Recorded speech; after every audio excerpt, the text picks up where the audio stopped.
é a corrente da sobrevivência. Eu, recentemente, lendo um trabalhinho, eu até achei que o trabalho sugere mais um elo anterior a pedir ajuda, o elo do treinamento, o elo da educação continuada, o elo da cada vez mais transformar isso num conceito universal em que todos os profissionais de saúde venham a trabalhar. Quando se fala de trauma, está se falando de dois momentos de atendimento. Um momento de atendimento no pré-hospitalar e um momento na sala de emergência, que tem algumas diferenças e a gente tem que respeitá-las. Mas o conceito universal de ressuscitação ele não muda. O primeiro deles é o pedido de ajuda, e no pré-hospitalar esse pedido de ajuda assume uma dimensão um pouco diferente, até porque nos anos que eu trabalhei no bombeiro, e o Spillman deve se lembrar bem, o pedido de ajuda era alguma coisa que até hoje ainda acontece de forma muito confusa. A própria população nem sempre sabe pedir ajuda adequadamente, informando o evento, quantas pessoas envolvidas, a localização exata, e a gente não é muito incomum receber pedido de ajuda de uma pessoa chorando, histérica no telefone, que consegue falar muito e não dizer absolutamente nada.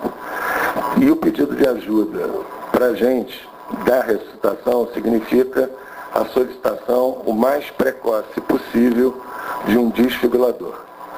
Tudo aquilo que as câmeras de televisão não mostraram no jogo São Paulo e São Caetano, que é pedido de ajuda é pedir um desfibrilador. Por quê?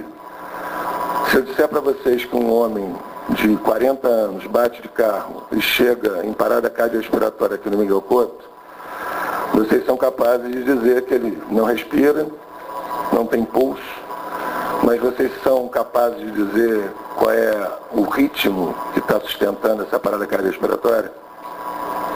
Certamente que não. Porque até que eu descubra o ritmo, eu vou fazer suporte básico, abrir via aérea, ventilar e massagear. Mais nada. A partir do momento que eu descubro o ritmo, eu vou começar a tomar ações específicas para as causas que geram esse ritmo. Se é um ritmo chocado, uma fibrilação ventricular, uma taquicardia ventricular sem pulso, ela tem que ser revertida imediatamente com desfibrilação. Se é um ritmo não chocável, uma bradiassistolia ou uma atividade elétrica sem pulso, esse ritmo vai ser tratado com o suporte básico, tentando sempre a busca da origem desta parada, caso contrário, ela não será revertida. Então, o desfibrilador, que vem logo no início, ele tem como função primordial a identificação do ritmo e a resolução dos ritmos chocáveis. Depois disso, se faz o suporte básico. O suporte básico não tem por finalidade ressuscitar ninguém, ele até ressuscita. O suporte básico tem por finalidade preservar coração e sistema nervoso central até que as atitudes de suporte avançado sejam possíveis. Obviamente, muitas das vezes a ressuscitação já ocorre nessa fase, mas não é esse o objetivo. O objetivo é a manutenção de funções neurológicas e preservação do miocárdio. A seguir, a desfibrilação precoce, que só é possível com a ajuda do desfibrilador, e aí cada vez mais está se preconizando no pré-hospitalar, e quando se fala de trauma, isso é verdade também, uma preferência à desfibrilação semiautomática à automática, até quando se fala de suporte avançado, quando se fala de profissionais de nível superior. Não simplesmente no técnico, no técnico de emergência médica, no técnico de enfermagem, não. Parece que cada vez mais vai se usar o suporte de desfibrilação com desfibriladores semiautomáticos. E, por fim, o suporte avançado de vida, que é aquilo que é permitido para a gente desde que se tenha material. Até a chegada de material, tubo, laringo, combitubo, máscara laringe, acesso venoso, droga, tudo que eu sou é suporte básico. Eu não sou nada diferente de um técnico de segurança muito bem treinado. A partir do momento que chega o material, eu me transformo em suporte avançado. Por que eu estou tentando afirmar bastante esse conceito? Agora, em julho, saiu um trabalho do New England mostrando 1.640 ressuscitações feitas no Canadá no ambiente pré-hospitalar. E eles compararam aqueles que foram ressuscitados por leigos com aqueles que foram ressuscitados por equipe de paramédico. A chegada do paramédico implicou em aumento de entrada de pacientes com vida no hospital. Mas o maior índice de alta hospitalar ocorreu no grupo que foi atendido pelos populares.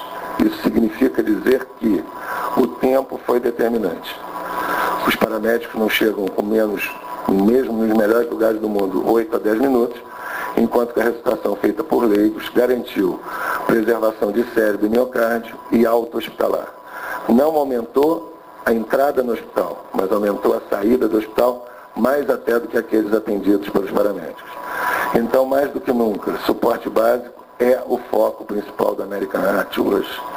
E esse mês teve um encontro do ILCOR, em que está preparando os guidelines para o ano 2005, que certamente vai enfocar cada vez mais o suporte básico de vida e a desfibrilação precoce com ventiladores semiautomáticos.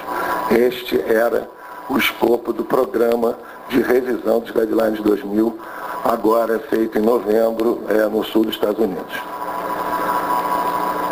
E aí, a gente entra no famoso ABC. Eu tive o cuidado de botar aquele D, que é o ABC da desfibrilação, ABCD, que é vias aéreas, ventilação, oxigenação, circulação e desfibrilação.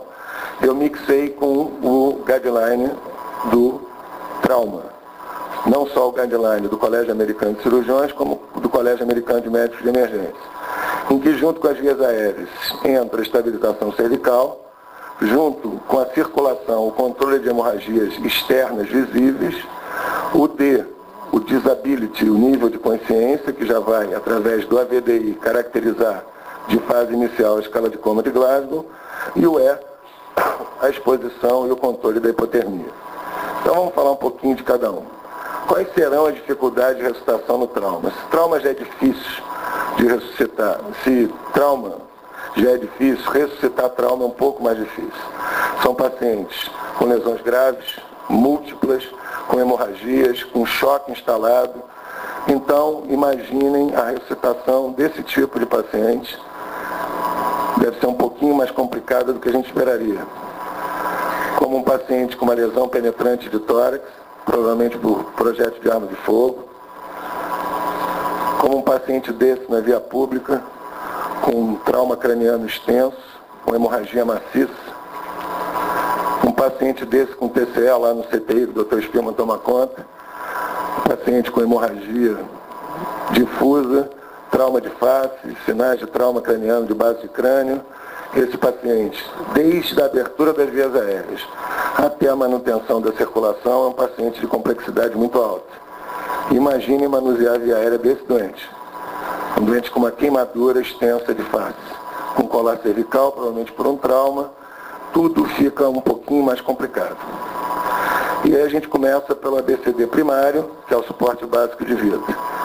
Através da avaliação inicial, a gente vai identificar se esse doente está acordado ou não, usando a VDI, acordado, responde a estímulos verbais, a dor ou não responde. Recomendo hoje, cada vez menos, pelos processos legais, aquele tipo de estimulador. Hoje, tudo que se faça é motivo de processo. Eu trabalho coordenando a emergência na iniciativa privada e vocês não têm noção da quantidade de processos que se abrem hoje contra as equipes profissionais, até por manobras desse tipo. Isso aí, às vezes, é considerado uma agressão. Tá? Só para vocês terem ideia, vale a pena comentar, vocês são profissionais de saúde. Recentemente, no CTI desse hospital, um doente com uma bainha depois de um cateterismo foi agitado, foi sedado, mas não podia ser sedado demais porque estava meio hipotenso, e foi imobilizado na cama para não dobrar a perna. E dobrando a perna com a bainha, ele podia fazer uma lesão da femoral e podia complicar. Um familiar chegou, viu ele preso, um pouco agitado, com a enfermagem e os médicos contendo e sedando. Minutos depois veio uma pedido de comparecimento à delegacia com a acusação de cárcere privado.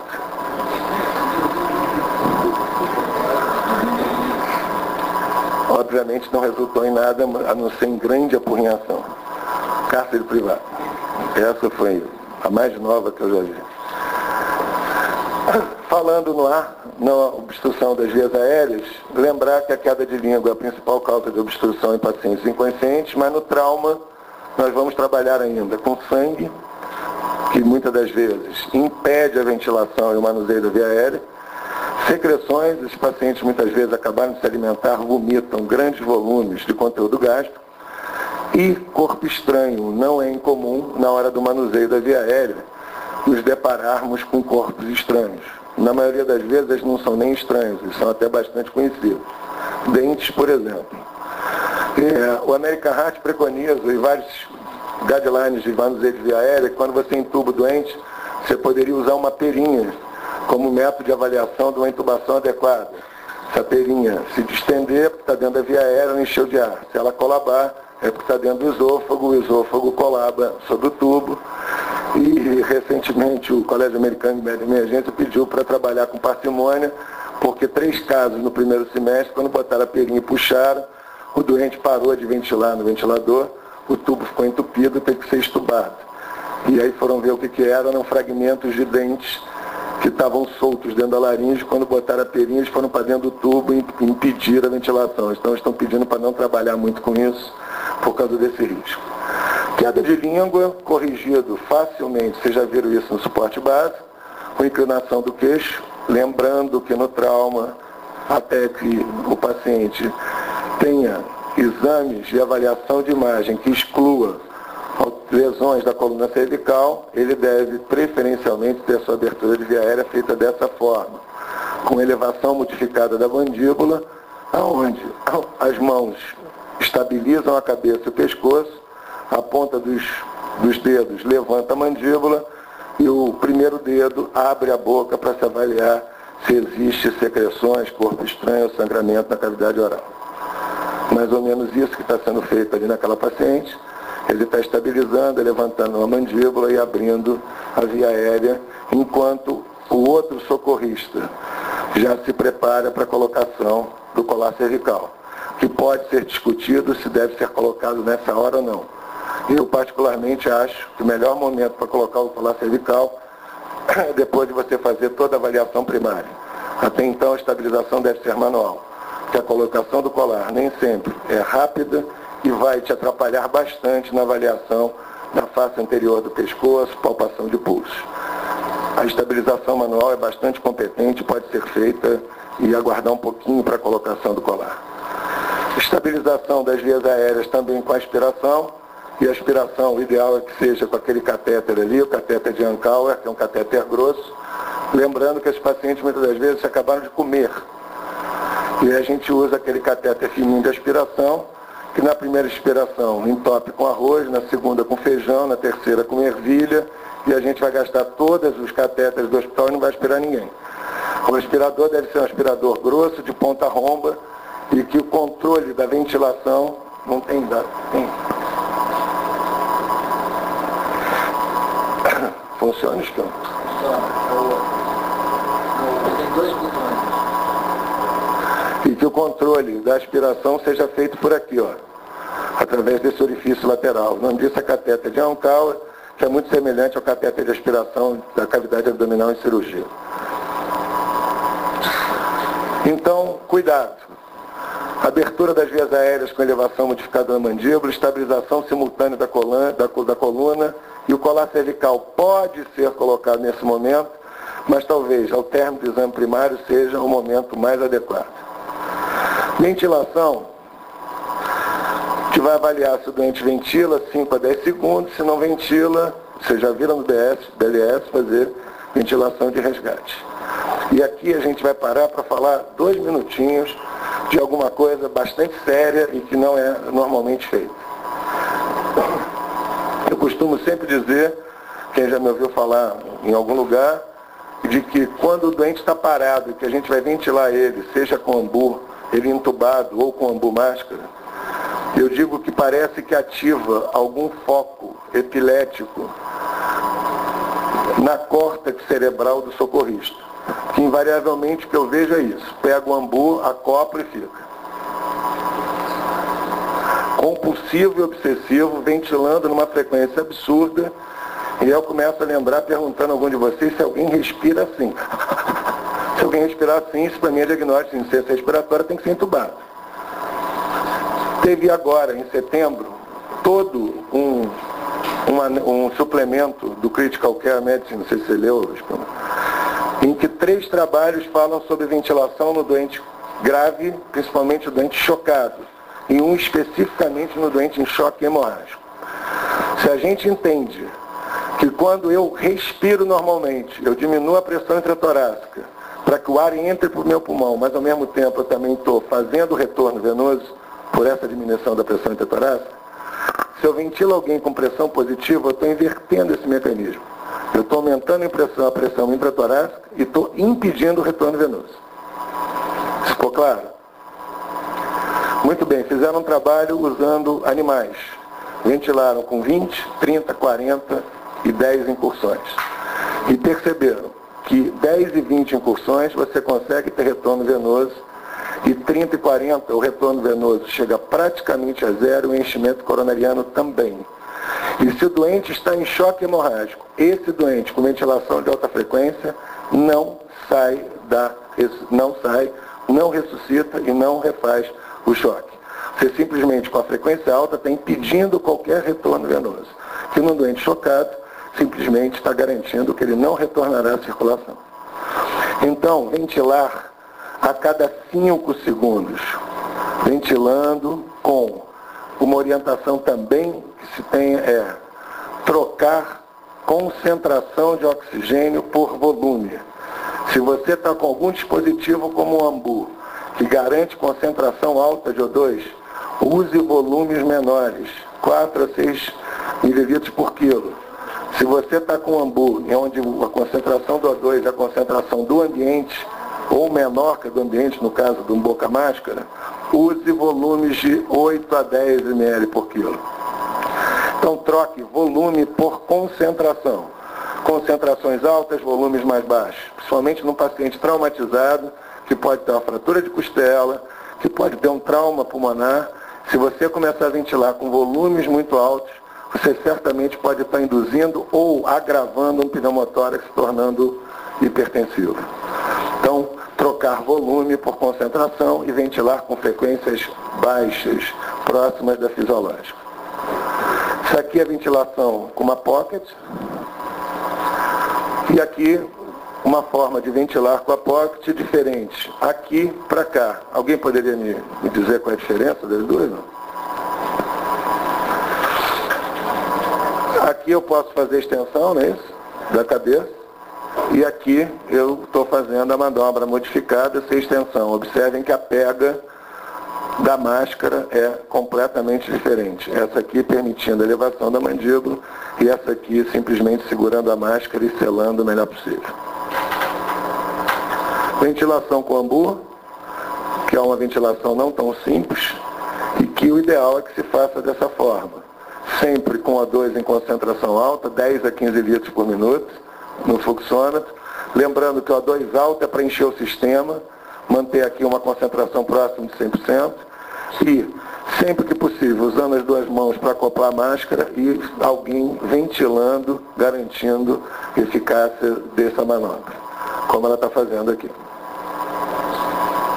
Circulação. A gente, além de checar o pulso, vai checar nível de consciência, coloração de pele, sudorese e a presença do pulso carotídeo.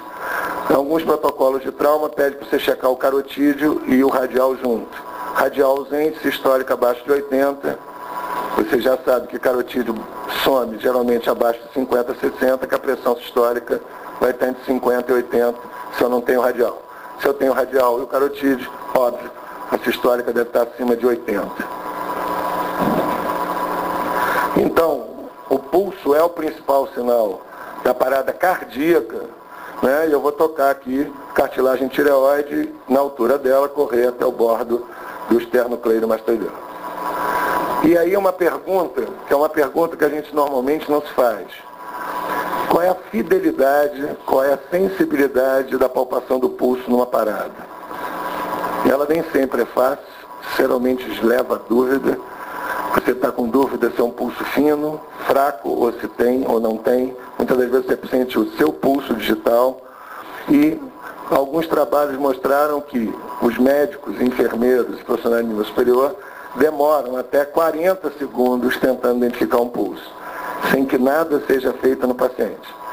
Então, como ele tem uma sensibilidade alta, mas ele tem uma fidelidade baixa, só 50%, isso em vários trabalhos, se preconiza que se você não tem certeza ou não do pulso, avalie métodos indiretos. O paciente não respira, não tem nenhum estímulo de tosse ou de via aérea superior, e nenhum movimento voluntário. E você ficou na dúvida, começa a ressuscitação, começa a manobra.